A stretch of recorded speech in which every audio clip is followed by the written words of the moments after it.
Amin. Beri tepuk tangan yang meriah untuk kemuliaan Raja kita. Silakan duduk dalam hadirat Tuhan. Saya masih ingat bagaimana almarhum ayah saya, Bapak Pendeta Henok Kusuma. Sekitar 3 tahun yang lalu beliau dipanggil Tuhan.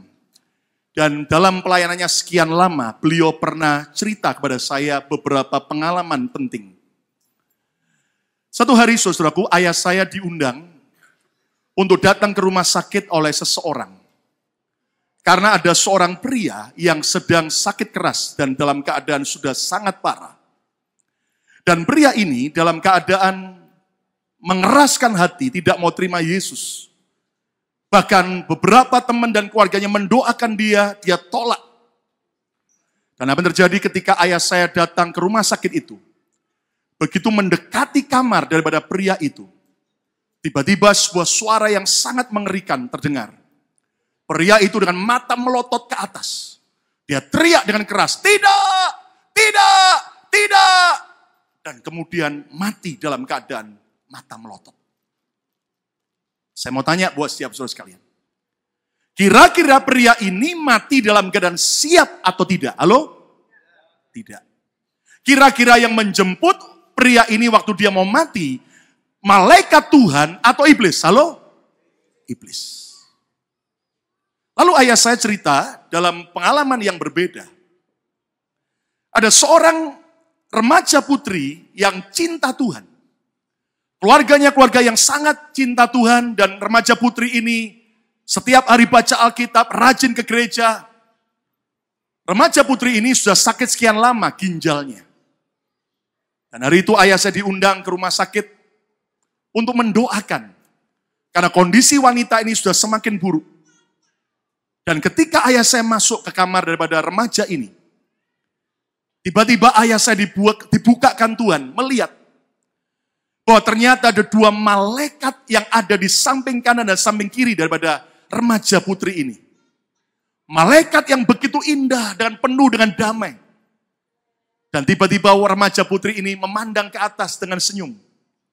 Dan kemudian dia berkata, "Tuhan Yesus, ke dalam tangan-Mu lah kuserahkan nyawaku. Aku siap." Lalu dia tutup mata dengan wajah senyum, mati. Saya mau tanya buat siap saudara sekalian. Kira-kira remaja putri ini mati dalam keadaan siap atau tidak siap? Halo? Siap. Kira-kira yang menjemput dia waktu dia mau mati, malaikat Tuhan atau iblis? Halo? Malaikat Tuhan. Dan saya ingat 3 tahun yang lalu kurang lebih. Waktu di tempat ini, Sabtu siang, ada jemaat yang menikah. Dan kita adakan di kapel lantai 1. Lalu tiba-tiba setelah selesai, saya lihat handphone saya. Ibu saya, BBM saya. BlackBerry Messenger. Dan dia berkata, "Lukas, tolong segera telepon papa, telepon mama.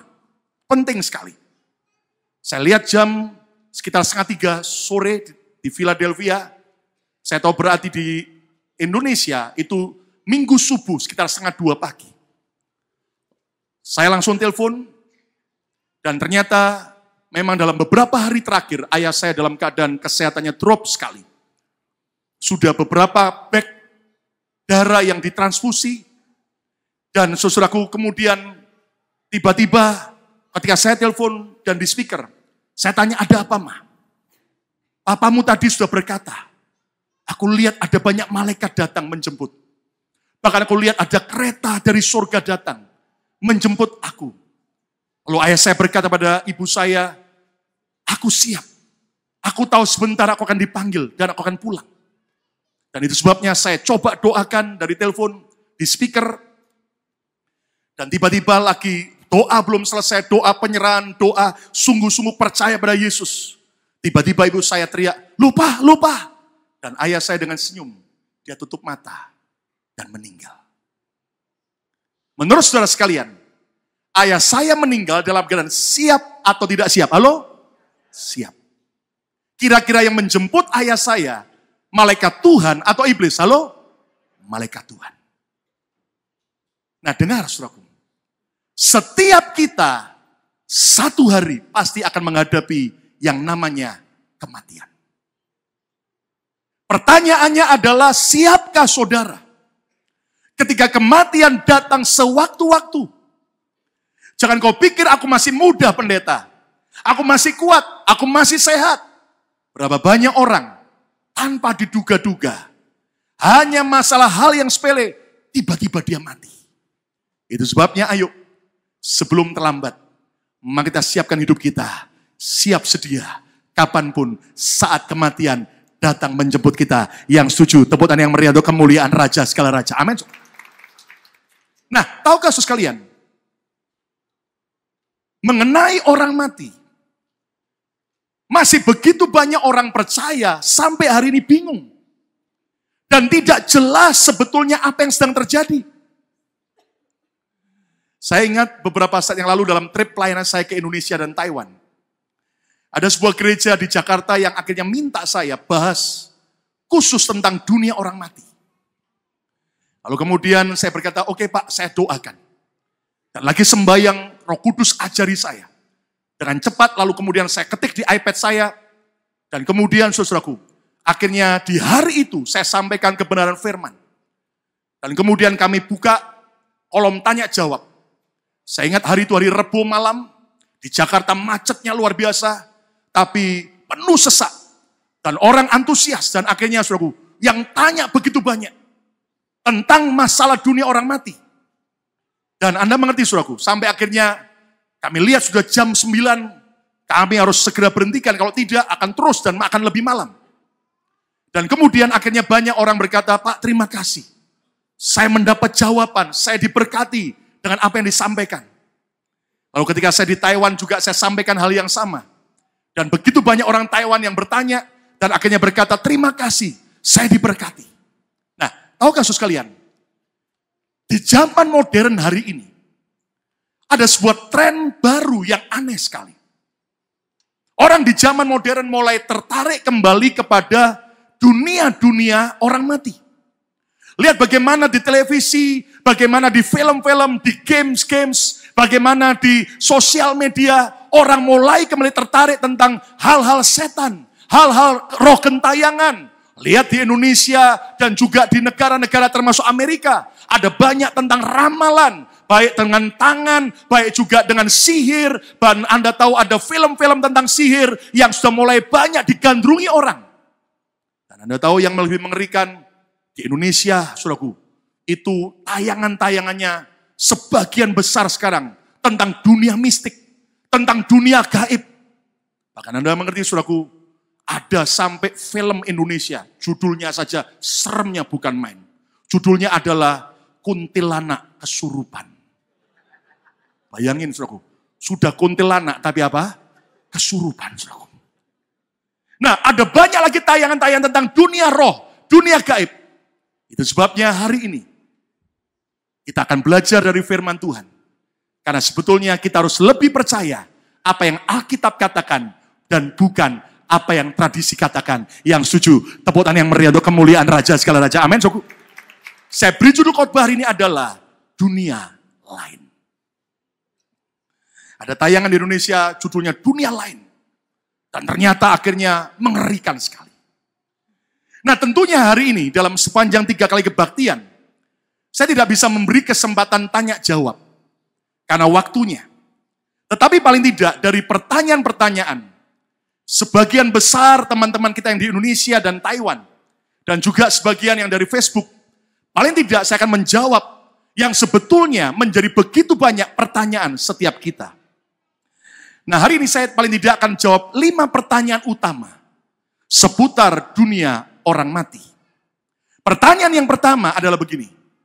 Kemanakah roh orang yang sudah mati? Ketika orang sudah mati, rohnya kemana? Nah Anda mengerti saudaraku. Ada cukup banyak pendapat. Kalau orang yang ateis, yang tidak percaya Tuhan, mereka berkata bahwa ketika orang mati, maka selesailah sudah. Kan selesai, seperti binatang kalau mati ya sudah selesai. Dan tidak ada kehidupan selanjutnya. Tapi ada ajaran lain yang mengatakan bahwa ketika orang mati, maka akan terjadi yang namanya reinkarnasi. Bagaimana ketika orang itu mati, maka akan dilihat waktu dia hidup bagaimana.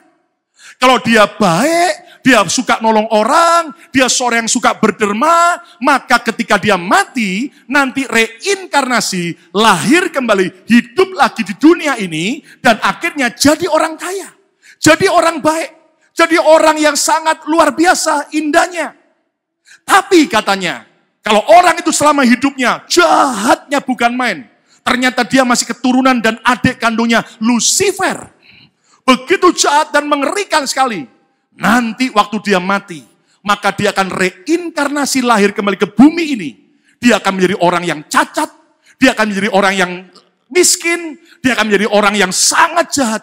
Bahkan dipercaya dia bisa lahir kembali menjadi bukan manusia, tapi binatang.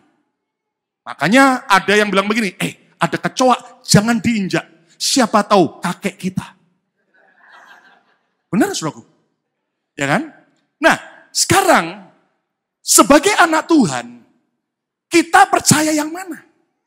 Jangan percaya apa yang tradisi atau orang lain katakan. Tapi pijakan kita, fondasi kita, iman kita haruslah apa yang Alkitab ucapkan. Yang setuju dengan amin. Nah, mari kita belajar. Kemanakah roh orang yang sudah mati? Alkitab menjawab dengan jelas. Lihat Pengkhotbah 12 ayat yang ke-7. Pengkhotbah 12 ayat yang ke-7. Yuk kita baca sama-sama. 2, 3. Dan debu kembali menjadi apa? Tanah. Seperti semula. Terus. Dan roh manusia yang mati kemana? Kembali kepada siapa? Allah yang mengaruniakannya. Yang setuju katakan amin. Alkitab dengan jelas mengatakan, dan kayak ayat ini kita baca dalam Alkitab bahasa Arab adalah innalillahi wa innalillahi rojiun. Dan itu betul, saudaraku. Ternyata itu ayat dalam bahasa Alkitab bahasa Arabnya adalah tanah, tubuh kita waktu mati akan kembali kepada tanah. Tubuh kita habis. Secantik apapun saudara, seganteng apapun saudara, seberapa banyak Anda operasi plastik, kalau nanti mati tetap kembali pada tanah, kecuali plastiknya tetap menjadi plastik. Nah, sementara rohnya kemana? Rohnya ternyata tidak gone, habis. Rohnya tidak gentayangan. Alkitab mengatakan roh orang mati itu kembali kepada Tuhan yang menciptakan. Nah, memang sampai hari ini orang tanya, benarkah Pak manusia berasal dari debu dan tanah? Coba kalau nggak percaya, coba semua saudara pegang tangan saudara, coba goyang-goyang, gosok-gosok dengan keras, gosok dengan keras. Keluar apanya? Keluar apanya? Kalau keluar emasnya, Anda berasal dari emas. Keluar apanya, saudara? Itu artinya manusia berasal dari apa? Debu tanah. Ya kan? Nah, bolehkah orang Kristen kalau mati kemudian dibakar, Pak? Nah, Anda harus tahu. Sebetulnya yang paling penting itu bukan soal bagaimana dia mati. Apakah dia dibakar atau dikubur. Yang paling penting adalah selama dia hidup harus beriman kepada Yesus. Katakan amin. Nah, kalau bisa dikubur, puji Tuhan.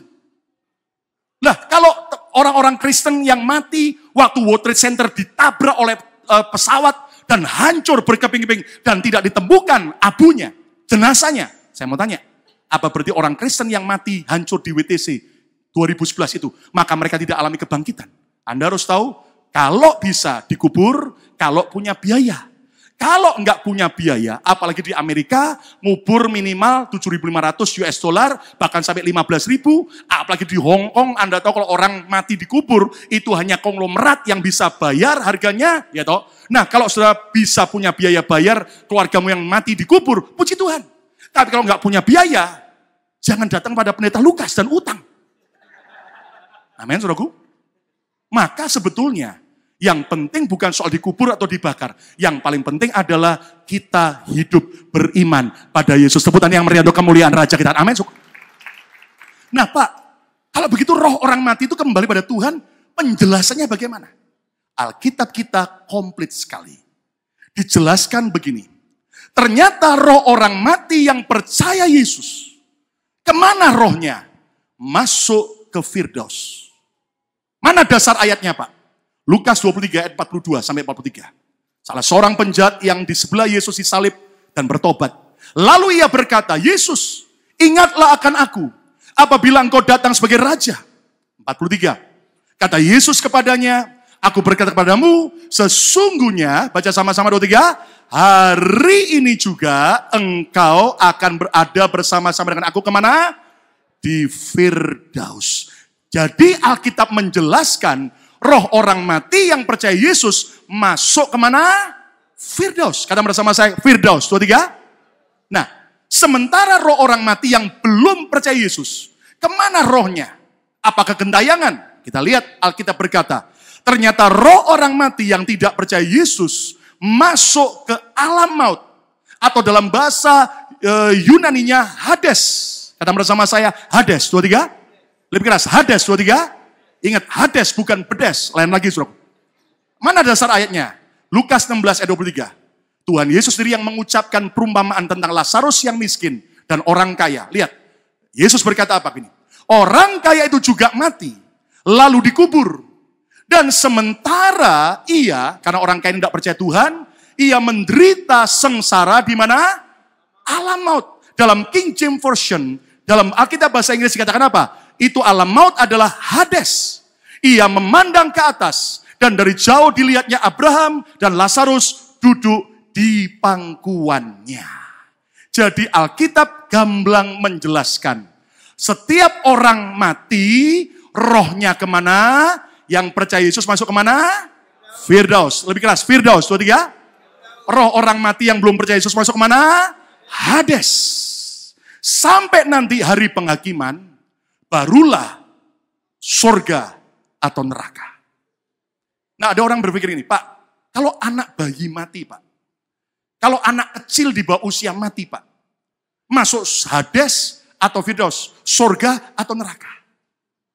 Alkitab menjelaskan, anak-anak yang mati ternyata akan ikut tergantung dari iman orang tuanya. Itu sebabnya saya dorong setiap para orang tua, anak-anakmu sejak bayi, anak-anakmu sejak kecil, bawa mereka ke Tuhan Yesus. Doa penyerahan anak, bawa ke gereja, biar mereka ke gereja dan mereka bertumbuh dalam Tuhan. Dan saya ajarkan kepada setiap saudara orang tua. Kenapa? Karena sewaktu-waktu kalau kematian datang, anak-anak kita akan ikut iman orang tuanya. Itu sebabnya, saudaraku, ajar mereka ikut doa.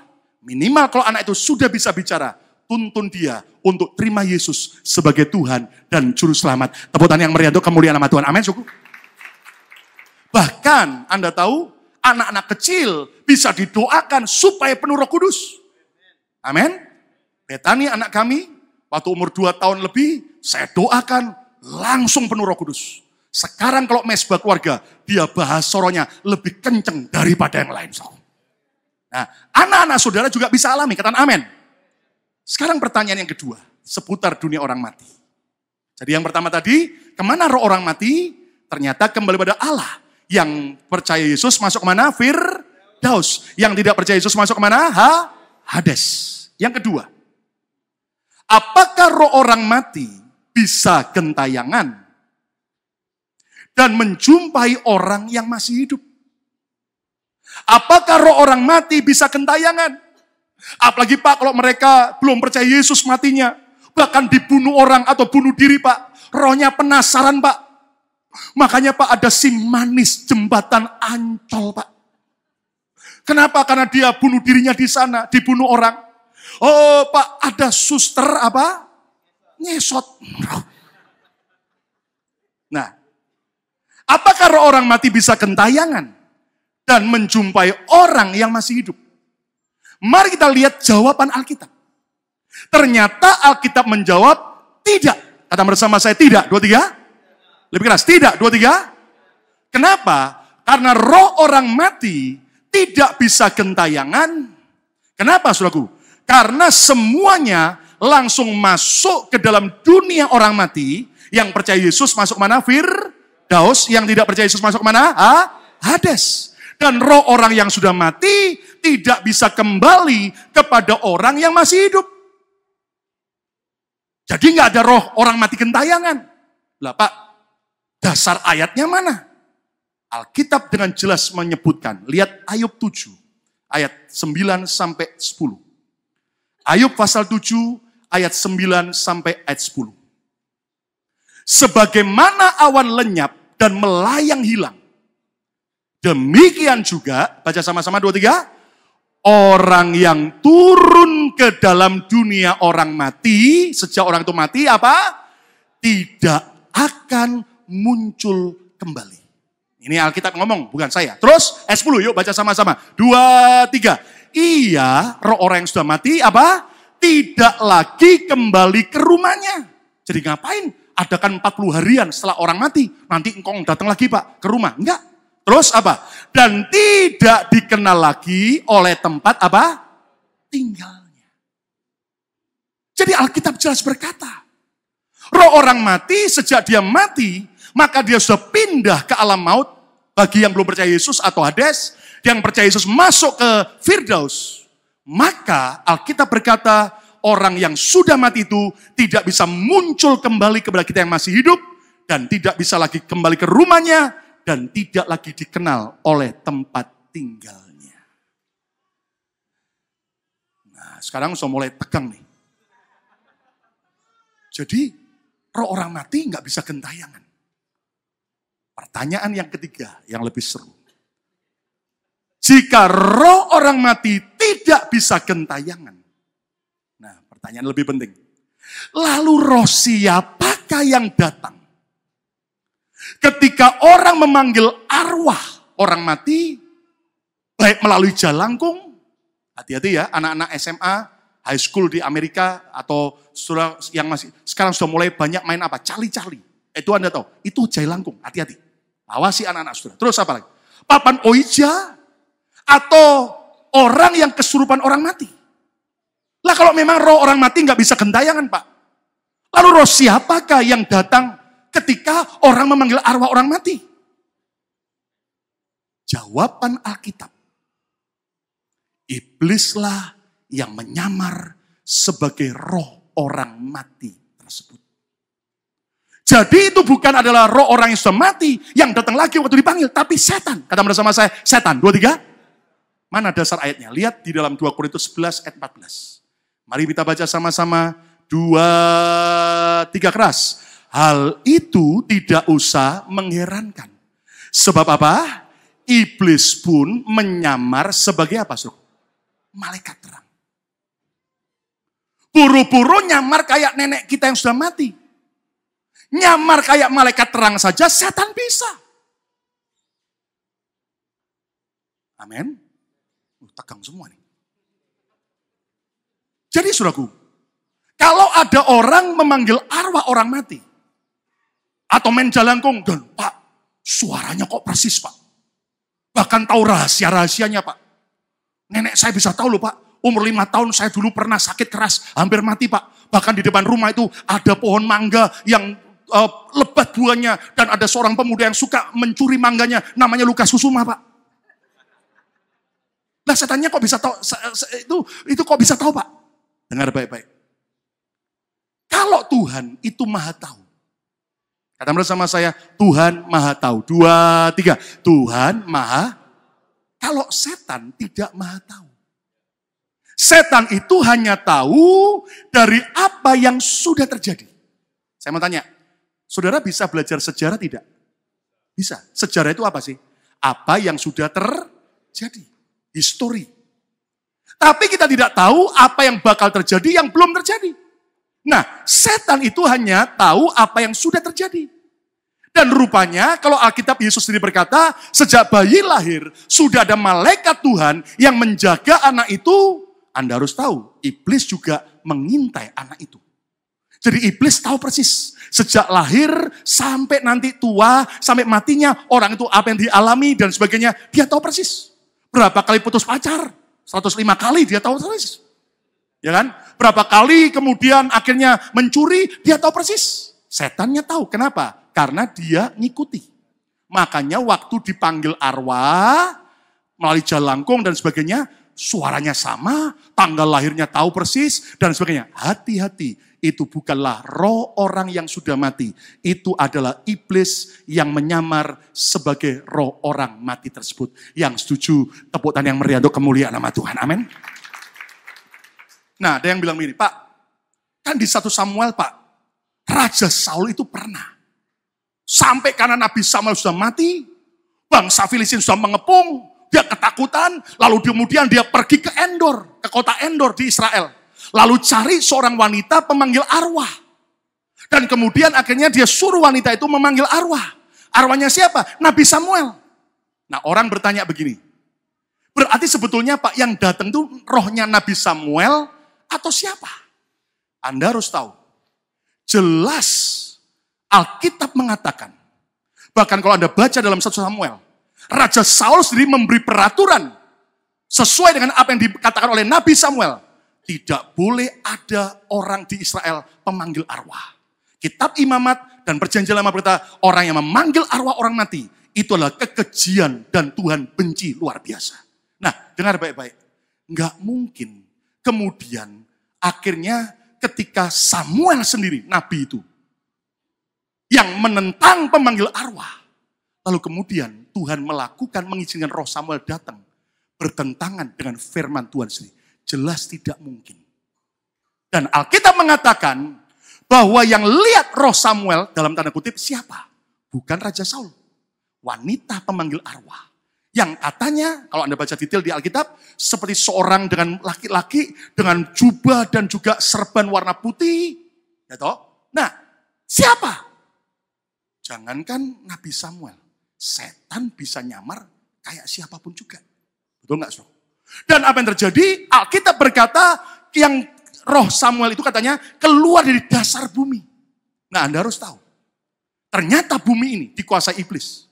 Dan sebetulnya itulah Hades.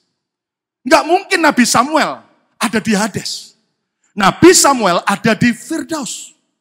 Dan Anda tahu apa pesan yang kata tanda kutip katanya roh Nabi Samuel. Melalui wanita Endor, akhirnya pesannya apa? Kepada Raja Saul. Besok, lu juga akan mati seperti gua. Di tempat yang sama. Itu bahasa Jakartanya. Anda tahu benar jadi suku. Baca Alkitab. Raja Saul ketakutan. Lalu dia kerasukan setan. Telanjang semalaman. Dan Anda tahu, besok betul. Raja Saul akhirnya mati, bunuh diri di medan perang. Jadi jelas, kalau dari Tuhan, beritanya nggak akan begitu. Jelas itu adalah iblis yang menyamar sebagai malaikat terang. Iblis yang nyamar sebagai roh Nabi Samuel. Dan Anda harus tahu, saudaraku, ternyata iblis, Alkitab berkata, pencuri, pembunuh, pembinasa. Lihat, beritanya adalah, lu juga mati bersama gua. Anda tahu, itu jelas iblis. Tetapi kalau Tuhan, Alkitab berkata, dia adalah Tuhan yang menghibur, membangun, dan menasihati. Dan dia Tuhan yang menjadikan hidup dan hidup dalam segala kelimpahan. Yang sujud tepukan yang meriah kemuliaan nama Tuhan. Katakan amin. Katakan amin. Nah, saya mau cerita beberapa pengalaman demi pengalaman supaya Anda lebih sadar. Oleh anugerah Tuhan, tahun 97 sampai 2000 saya menggembalakan gereja di Makassar, di ujung pandang Pulau Sulawesi. Ada beberapa staf hamba-hamba Tuhan yang lain. Dan satu hari, ada seorang hamba Tuhan laki-laki, dia bukan full time tapi sambil melayani, lagi khotbah hari Minggu di salah satu cabang gereja Makassar yang kecil, lagi khotbah, setengah khotbah, langsung kolaps, bluk jatuh. Rupanya jantungnya kumat, darah tingginya kumat, dibawa rumah sakit di tengah jalan meninggal. Orang kaget, kenapa kok begitu? Hati-hati saudaraku. Rupanya hamba Tuhan ini sering ngomong begini, kalau saya mati, biarlah saya mati waktu melayani. Ucapan kita punya kuasa. Makanya matinya waktu khotbah. Makanya mulai sekarang hati-hati. Jangan semua ngomong gitu. Jangan semua, gimana kabar? Mati aku, mati sungguhan. Gimana? Puasi sungguhan. Anda tahu arti puasi? Kejat, nggak hidup, nggak mati. Makanya ucapan kita punya kuasa. Kata bersama saya, mulut saya harus dijaga. 2, 3. Mesti ngomong yang baik. 2, 3. Amin, saudaraku. Makanya gini, kalau sudah ditanya orang, kalau kamu mau mati begini. Gini, kalau mati habis doa puasa, buka puasa, makan di buffet yang paling enak, mandi keramas, pakai baju paling bagus, tidur. Waktu tidur, tak mati. Nah itu enak. Nah, ketika hamba Tuhan ini mati, istrinya yang ditinggal dengan anak-anak yang masih kecil, merasa kehilangan. Dan akhirnya kita coba atur, akhirnya hampir seminggu ke depan, barulah suaminya bisa dikubur. Kenapa? Karena masih menunggu keluarga dari kota-kota yang lain. Nah, apa yang terjadi? Di hari pertama setelah suaminya mati, tiba-tiba besoknya istri ini ngomong begini kepada kami. Semalam saya mimpi loh, suami saya datang. Suami saya memeluk saya. Dia bilang, jangan susah kamu. Lah si istri ini lagi kehilangan. Jadi dia berkata, aku bahagia ketemu suamiku. Lalu kita ngomong, Bu, itu bukan suamimu. Alkitab menjelaskan di Alkitab bahwa roh orang mati sudah langsung masuk ke Firdaus bagi yang percaya Tuhan. Dan tidak bisa datang lagi kepada yang masih hidup. Dia nggak percaya. Karena rasa sedih dan kehilangan. Hari kedua ketemu ngomong lagi. Suami saya datang loh senyum sama saya. Dan dia elus-elus rambut saya. Saya bahagia sekali. Saya sampai bilang, kenapa kamu tinggalkan aku ya? Saya bilang, hati-hati loh. Nggak percaya. Anda tahu? Hari demi hari, menjelang besok mau dikubur, tiba-tiba dia mimpi lagi suaminya. Kali ini dia yang cerita, maaf bro. Tiba-tiba suaminya datang, setelah ngobrol sekian lama, maaf, suaminya ngajak hubungan seks. Dalam mimpi, dia kaget loh. Kan Yesus ngomong bahwa orang yang sudah mati, nanti gak ada lagi nafsu seks, kayak malaikat, gak ada nafsu seks. Berarti kamu bukan suamiku, kamu siapa? Tiba-tiba langsung suaminya mundur. Hilang jadi asap. Dan dia gemetaran. Dia cerita sama kami. Dan kami bilang, jelas itu bukanlah suamimu. Tapi itu setan yang nyamar seperti suami. Wah ini bulu kuduknya mulai berdiri semua. Pengalaman yang kedua. Ada jemaat Betani Surabaya pernah cerita begini. Saya kenal orangnya. Si anak ini satu hari, ayahnya yang dia cintai mati. Setelah dikubur pagi itu, siang menjelang sore dia pulang ke rumah. Begitu masuk rumah, waktu jalan masuk ke ruang tamu dan ke dalam ruang makan, dia kaget. Di kursi meja makan yang ayahnya biasa duduk, dia lihat papanya di situ. Papanya senyum. Dan bilang, Sinyo, papa lapar. Tolong belikan soto ayam. Kesukaan papa. Kamu tahu kan, yang papa nggak mau ini. Papa maunya ini. Ambil rantang di dapur, tolong berikan soto ayam kesukaan papa. Ini anak karena cintanya kayak terhipnotis. Dia langsung aja ke dapur ambil rantang beberapa susun. Lalu dia keluar rumah, dia pergi ke seberang tukang jual soto ayam. Dia pesen pang. Saya mau beli soto ayam yang enggak pakai ini, yang ini kesukaannya papa. Lalu si tukang soto ayam bilang, loh, papamu kan sudah mati. Tadi pagi kan sudah dikubur. Loh, kaget dia, ya. Siapa itu yang di rumah? Enggak jadi beli soto. Rantang masih kosong dia bawa. Pelan-pelan pulang ke rumah. Kalau sampai ada apa-apa dia pukul dengan rantang. Saksi, papanya langsung mundur. Ke tembok. Hilang. Dan sejak itu tidak muncul lagi. Coba pegangan semua.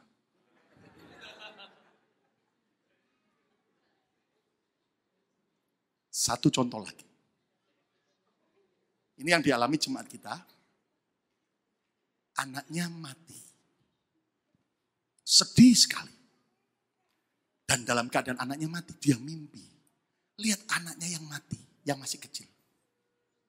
Dan tiba-tiba, dia senang ketemu anaknya yang sudah mati. Dia nangis. Anda tahu? Itu berhari-hari, sekian hari dia mimpi tentang anaknya yang mati. Sampai satu hari dia mimpi. Di antara anaknya yang mati ada nenek-nenek. Lalu nenek ini bilang gini, kalau kamu mau bersama selamanya anakmu, ikut saya. Langsung dia sadar. Langsung dalam mimpinya dia tengking dalam nama Yesus. Pergi kamu. Dan sejak itu hilang. Dan akhirnya puji Tuhan dia berkemenangan. Dan dia tidak sedih lagi. Tapi dia mengucap syukur anaknya sudah ada bersama Yesus. Tepuk tangan yang meriah untuk kemuliaan nama Tuhan. Lebih berikan haleluya. Katakan haleluya. Jadi Anda tahu saudaraku, bahwa ternyata itu bukan roh orang mati gentayangan. Tapi setan yang menyamar. Nah sekarang bertanya gini, siapa setan itu Pak? Alkitab menjelaskan, setan itu siapa? Yesaya 14 ayat 12. Yesaya 14 ayat 12. Wah, engkau sudah jatuh dari langit, hai bintang timur putra fajar. Engkau sudah dipecahkan dan jatuh ke bumi, hai yang mengalahkan bangsa-bangsa. Dalam terjemahan New King James Version, lebih jelas lagi. The fall of Lucifer, kejatuhan Lucifer. Siapa Lucifer? Malaikat pemimpin pujian di sorga. How you are fallen from heaven, O Lucifer. Betapa engkau telah jatuh dari sorga, hai Lucifer. Son of the morning. Lihat. Jadi ternyata Alkitab menjelaskan siapakah setan. Ketika Tuhan ciptakan malaikat di sorga berlaksa-laksa begitu banyak. Lalu kemudian Tuhan mengangkat 3 orang pemimpin malaikat. Pertama Lucifer. Kata bersama saya Lucifer. 2, 3. Untuk memimpin pujian.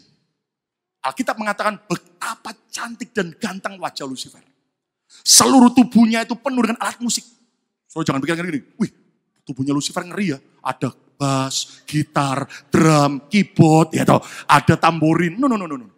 Tapi itu begitu gerak dikit aja, sudah suara pujian. Dan dia adalah pemimpin pujian untuk seluruh malaikat di surga memuji dan menyembah Tuhan. Lalu ada malaikat pemimpin yang kedua yaitu Gabriel. Kata bersama saya Gabriel, 2, 3. Itu malaikat pembawa pesan Tuhan. Makanya Anda lihat setiap peristiwa Natal yang datang kan mesti apa? Gabriel. Istilahnya adalah juru bicaranya Tuhan. Lalu ada malaikat pemimpin yang ketiga namanya Mikael. Kata bersama saya 2, 3. Mikael. Siapa Mikael? Itulah malaikat perang. Malaikat penjaga keamanan surga. Ya kan? Nah Anda tahu, Lucifer satu hari sombong. Dan dia mau menyamai Tuhan. Dan dia berontak. Dia menghasut sepertiga malaikat di surga untuk melawan Tuhan. Akhirnya Tuhan marah. Dan Tuhan buang mereka Lucifer dan pengikutnya sepertiga malaikat di surga. Kemana? Ke bumi ini. Dan jadilah mereka malaikat jatuh. Dan banyak orang melihat bahwa itu jatuh dari malaikat angels yang begitu menarik, yang cantik. Jatuh mengerikan wajahnya. Dan hitam dan mengerikan. Dan Anda harus tahu. Sebetulnya roh gentayangan itu siapa? Bukan roh orang mati. Tapi itulah Lucifer dan malaikat sepertiga dari surga yang dibuang ke bumi itu.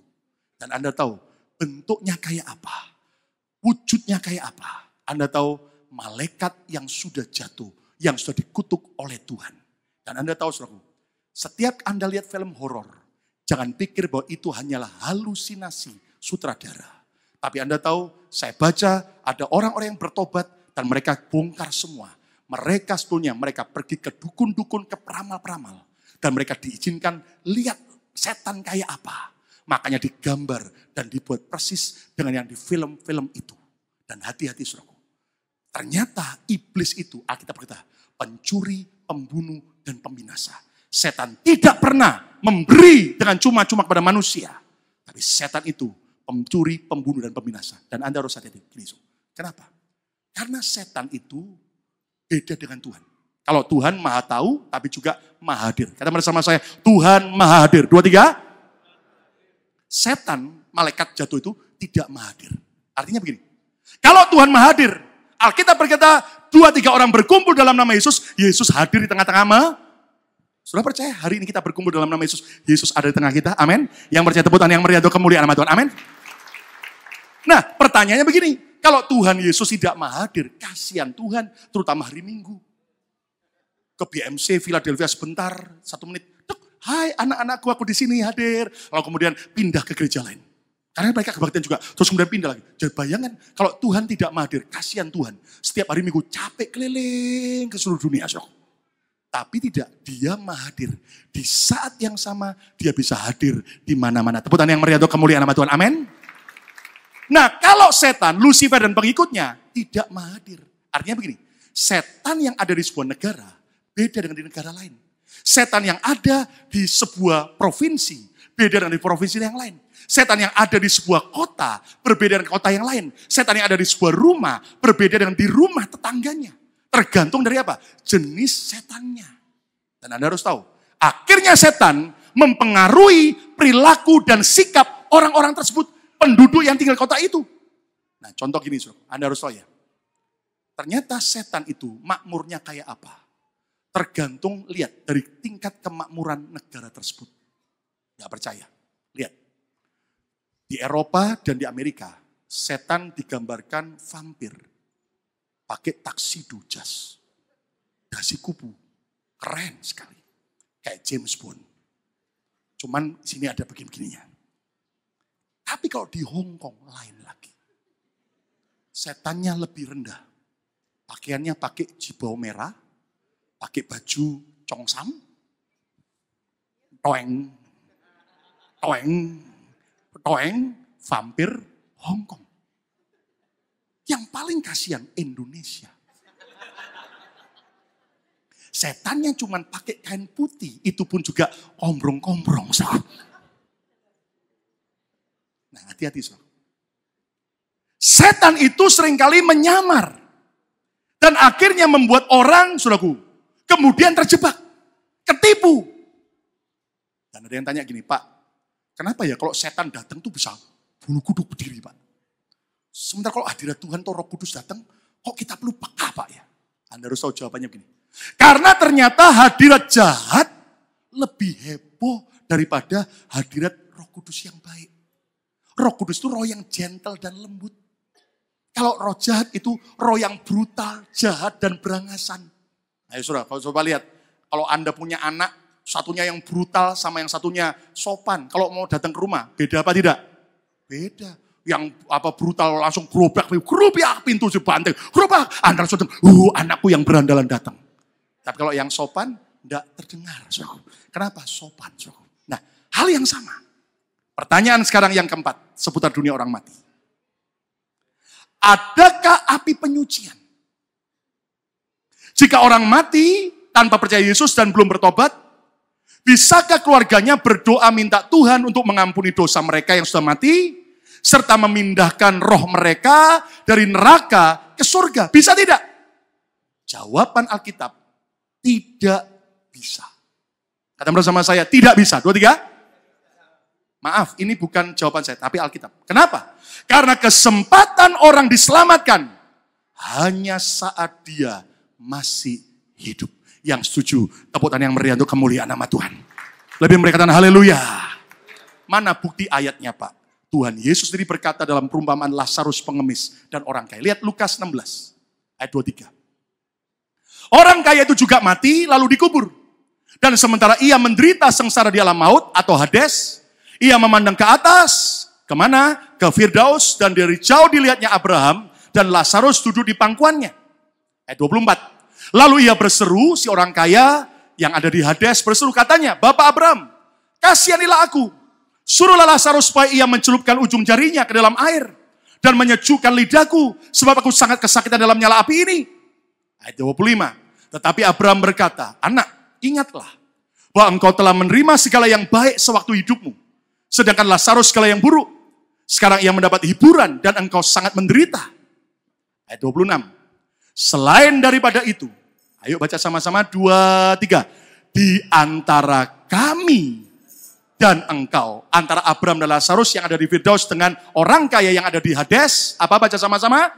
Terbentang jurang yang tak terseberangi, terus supaya mereka yang mau pergi dari sini kepada kamu, maupun mereka yang mau datang dari situ kepada kami, yang dari Firdaus mau ke Hades atau Hades ke Firdaus, baca sama-sama 2, 3. Yesus kata apa? Tidak dapat menyeberang. Jadi tidak ada api penyucian. Orang bisa diselamatkan kesempatannya selama orang itu masih hidup. Kalau sudah mati, sudah tidak ada kesempatan. Itu sebabnya kalau Anda mencintai orang tua saudara yang belum percaya Yesus, Anda mencintai teman-teman keluarga saudara yang belum percaya Yesus, mari beritakan Yesus, bawa mereka ke Tuhan, mumpung mereka belum mati. Yang sujud tepukan yang meriah untuk kemuliaan nama Tuhan. Katakan amin. Nah, kalau sudah mati, terlambat. Kalau sudah mati, nggak ada kesempatan lagi. Itu sebabnya, ayo, kalau ada saudara yang hari ini masih hidup, ya saya yakin semua hidup, katakan amin. Nggak ada roh gentayangan di tempat ini, amin, suku. Maka saudara, jangan sia-siakan waktu. Bertobat sungguh-sungguh, hidup benar di depan Tuhan, supaya kita siap masuk surga. Tepuk tangan yang meriah untuk kemuliaan Tuhan, amin. Lalu gini, Pak, lah kalau sampai Pak, orang tua saya mati Pak, apakah boleh saya mendoakan orang tua saya? Sebagai tanda hormat. Dengar baik-baik. Kekristenan mengajar, hormatilah orang tuamu. Siapa percaya Yesus mengajar agar kita hormat pada orang tua? Angkat tangan saudaraku. Ayat tepuk tangan yang meriah untuk kemuliaan nama Tuhan. Amin. Alkitab tidak mengajar kita supaya kurang ajar kepada orang tua. Alkitab mengajar kita harus hormat pada orang tua. Tapi Alkitab mengajarkan rasa hormat kita kepada orang tua harus kita tunjukkan selagi mereka masih hidup. Kalau mereka sudah meninggal, ingat tadi Alkitab berkata, sudah tidak bisa lagi berhubungan dengan kita yang masih hidup. Dan kita pun juga tidak bisa berhubungan dengan mereka yang sudah mati. Kenapa? Karena mereka sudah di dunia orang mati. Yang sedih begini, banyak anak itu, saudaraku, orang tuanya masih hidup, tidak pernah ditelepon. Orang tuanya sudah mati, diberikan handphone-handphonean. Lalu dikirim.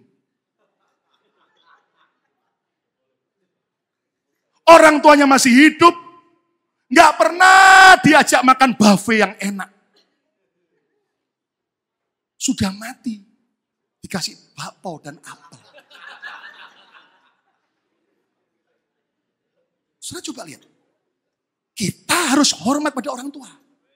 Tapi cara hormat kita tunjukkan selagi orang tua masih hidup. Cintai, senangkan mereka, bawa mereka kepada Yesus Tuhan. Tepuk tangan yang meriah untuk kemuliaan nama Tuhan. Katakan haleluya. Yang kelima, yang terakhir. Pertanyaan seputar dunia orang mati. Apa yang terjadi dengan orang yang suka dengan ramalan? Apa yang terjadi dengan orang yang suka memanggil arwah orang mati? Dan melakukan sihir. Suka nonton Harry Potter, suka nonton horor, ya kan, dunia lain, ya vampir. Mari kita belajar. Bukan saya menjawab, tapi Alkitab menjawab seperti apa? Lihat, jawaban Alkitab. Tuhan melarang kita terlibat dengan ramalan. Tuhan melarang kita memanggil arwah orang mati. Tuhan melarang kita melakukan sihir. Kenapa? Karena orang yang terlibat dengan ramalan, memanggil arwah orang mati, dan melakukan praktek sihir atau suka dengan sihir. Lihat, jika mereka tidak bertobat, maka Alkitab berkata mereka akan masuk ke neraka. Loh Pak, apakah begitu? Lihat ayatnya, Imamat 20 ayat yang ke-6. Imamat 20 ayat yang ke-6. Orang yang berpaling kepada arwah orang mati, setan yang menyamar, dan kepada roh-roh peramal. Kayak ramalan tangan, ramalan kartu, ramalan pakai tanggal lahir, bintangku bintangmu, syo-syo, syoba syoke, syoti. Lihat, yakni yang berzina. Lihat, ternyata orang melakukan begitu, itu di hadapan Tuhan berzina secara rohani. Dengan bertanya kepada mereka, kepada setan-setan, aku sendiri Tuhan sendiri akan menentang orang itu dan melenyapkan dia dari tengah-tengah bangsanya.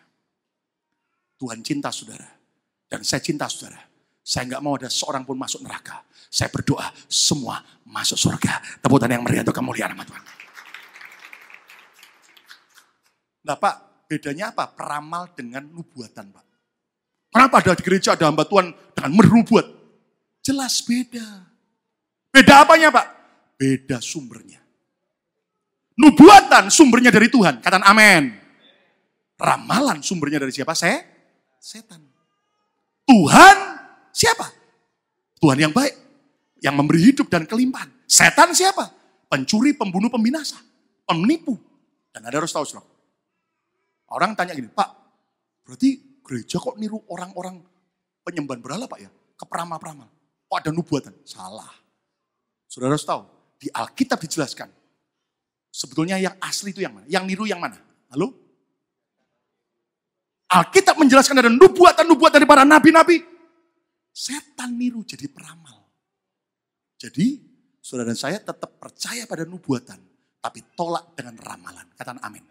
Terus ada yang tanya gini, Pak, lah kalau ada diramal, Pak, nanti umur sekian bakal kawin, umur sekian sakit keras, umur sekian mati, umur sekian suaminya kawin lagi.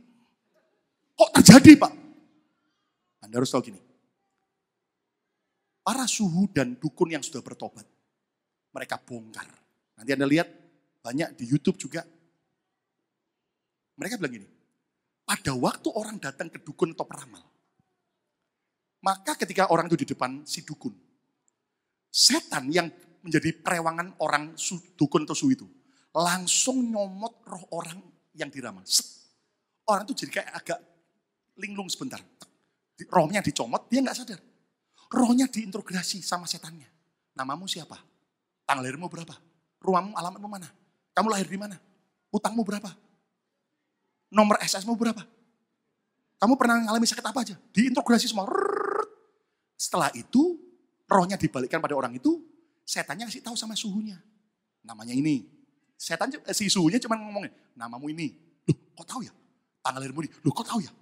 Kamu pernah mengalami ini. Loh, kok tahu ya? Kamu ini. Kok tahu ya? Begitu orang yang diramal percaya. Wih, hebat ini. Suhu manjur. Buktinya tahu semua. Langsung suhu itu atau dukun mulai ngeramal. Tes. Ngomong. Tes. Dan Anda tahu begitu orang yang diramal percaya.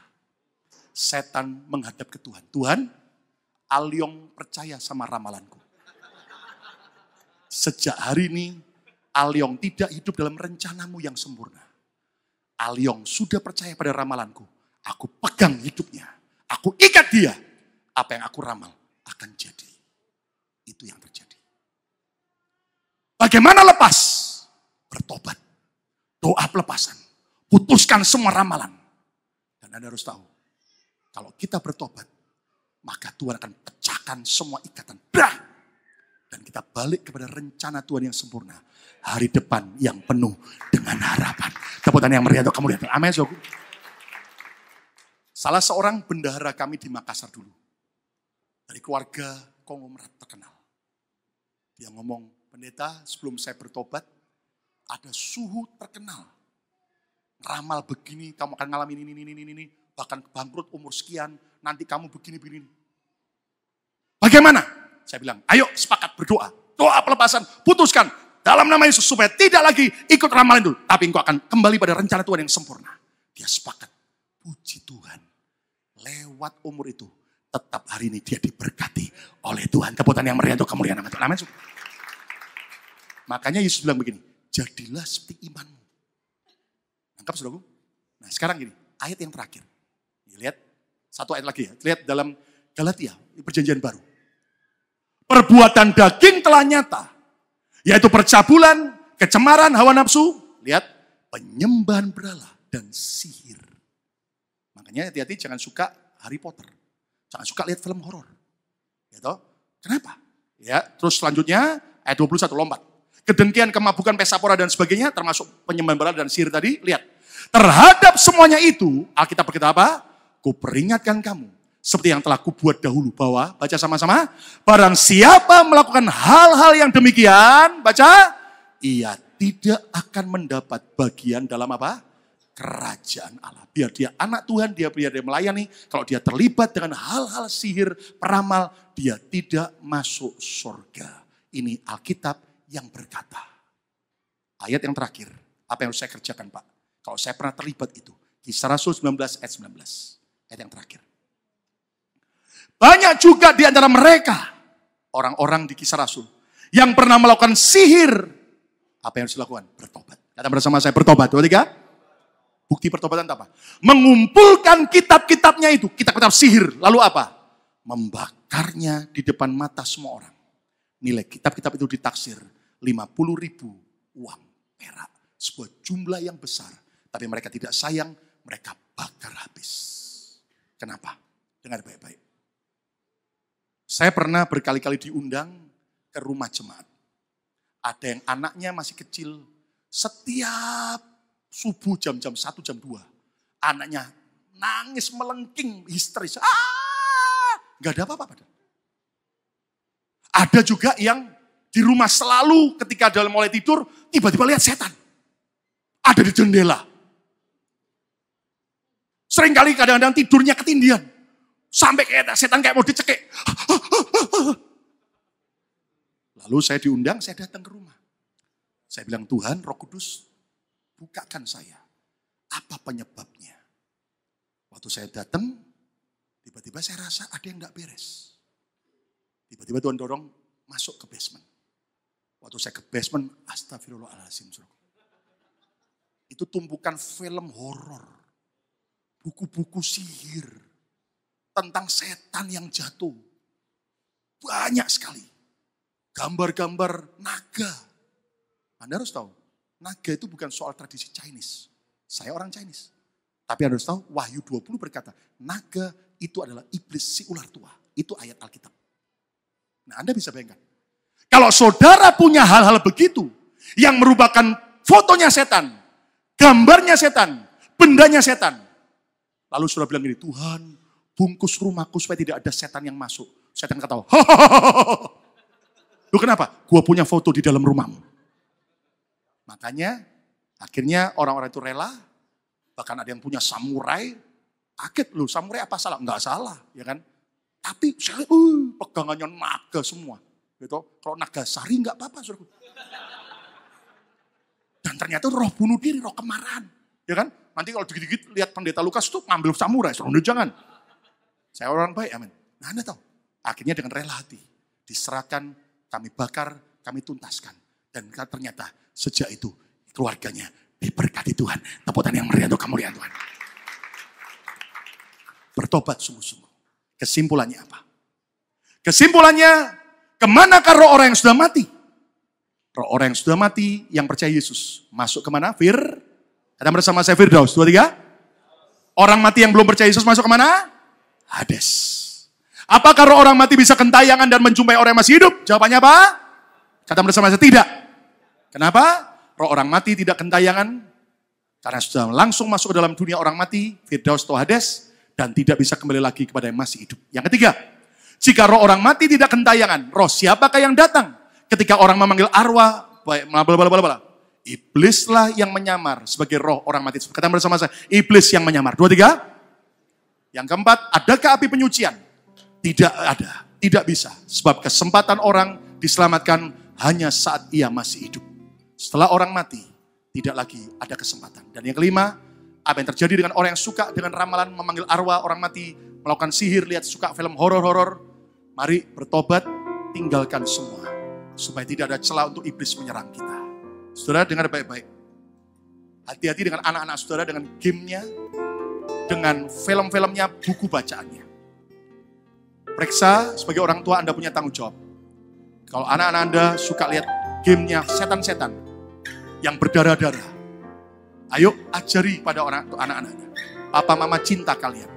Kalian harus beres, nggak boleh ini. Kenapa? Jangan sampai mereka dirasuk setan.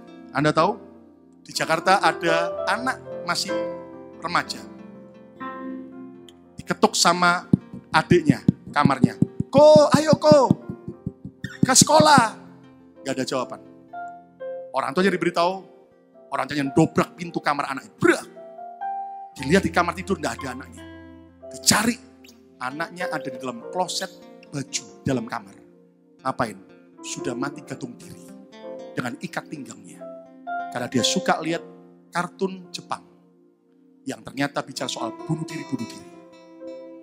Dan Anda tahu, salah satu stasiun televisi nasional Amerika sudah selesai memproduksi film serial judulnya Lucifer. Dan di film itu dikisahkan Lucifer itu bukan jahat. Nanti dikisahkan dalam film serial itu yang akan ditayangkan di seluruh televisi nasional Amerika. Bahwa Lucifer akan kerjasama dengan polisi LAPD, polisi LA, untuk memberantas kejahatan. Lihat, itu roh penyesat memutarbalikkan seolah-olah Lucifer bukan jahat. Ayo, jangan sampai Anda terkecoh.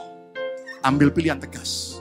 Aku dan keluargaku tidak mau terlibat dalam hal-hal itu. Aku mau percaya hanya Yesus saja yang jujur, tepuk tangan yang meriah untuk kemuliaan nama Tuhan. Amin. Siapa mau sungguh-sungguh hidup dalam Yesus? Angkat tangan saudara. Ayo berdiri bersama-sama.